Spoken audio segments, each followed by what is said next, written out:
మన అందరి అభిమాని నాయకులు, భారతదేశ దశ దిశ నిర్దేశించేటువంటి నాయకుడు మోడీ గారు, అలాగే విజనరీ ఆంధ్రప్రదేశ్ రాష్ట్ర విజనరీ నాయకుడు రాష్ట్ర ముఖ్యమంత్రి చంద్రబాబు నాయుడు గారు, అలాగే నీతి కోసం పేద ప్రజల కోసం నిత్యపోరేటటువంటి పవన్ కళ్యాణ్ గారి యొక్క కూటమి నాయకులు ఎవరైతే ఉన్నారో వారు యోగాంధ్ర కార్యక్రమాన్ని చాలా ప్రెస్టీజియస్గా మన ఆంధ్రప్రదేశ్ రాష్ట్రంలోనే మహానగరంగా విభజిల్లుతున్నటువంటి విశాఖ నగరంలో యోగాంధ్ర కార్యక్రమాన్ని నెరవేరుస్తూ ఉన్నారు.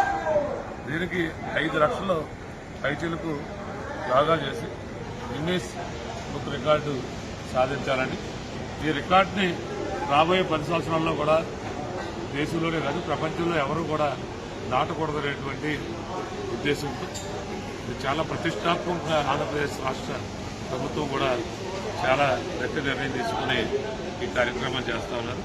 ఇప్పటికే అశేషమైనటువంటి యోగా వాసకులు ఎవరైతే ఉన్నారో వారందరూ కూడా హాజరవుతూ ఉన్నారు. చాలా మంచి కార్యక్రమం ఇది.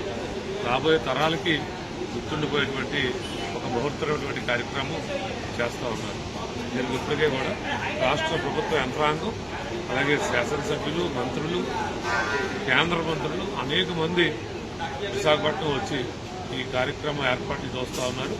దాంట్లో భాగంగా విద్యార్థులను, కార్మికుల్ని, ఎవరైతే ప్రజాప్రతినిధులు ఉన్నారో వారిని, యోగా మీద అభిమానం ఉన్నటువంటి ప్రతి ఒక్కరు కూడా ఈ కార్యక్రమంలో పాల్పంచుకుంటూ ఉన్నారు.